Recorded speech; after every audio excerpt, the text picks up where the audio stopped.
They are just immensely proud. I get a little emotional.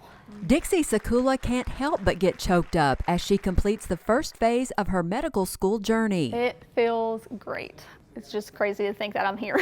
She and 25 of her peers make up the first graduating class of the UK College of Medicine Bowling Green campus. I think just all the years of preparation and seeing this first class go all the way through over the last 4 years, it just kind of hit me Friday.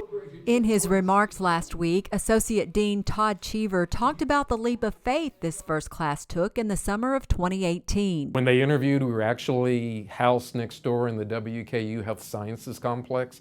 So for many of them who interviewed early, we would point over here in this direction and say, see that mound of dirt? We promise you there will be a state-of-the-art medical school facility there. And they came. No one could have predicted their third-year clinical rotations would coincide with a worldwide pandemic. There's a lot of quarantining on my part, which kind of makes it harder when you're trying to go to clinical sites and studying for your exams. The class also sprang into action after the tornadoes. Some of us went and did like the search and rescue with some of the EMS people. A class that exceeded every expectation administrators had envisioned. Just the work they've done over the last 4 years, they have shown what amazing leaders and physicians they're going to be. Marking another first, the med students recently matched with their next assignment in a gathering in downtown Bowling Green. I matched here at UK Bowling Green campus in OBGYN. I will be staying here for the next 4 years.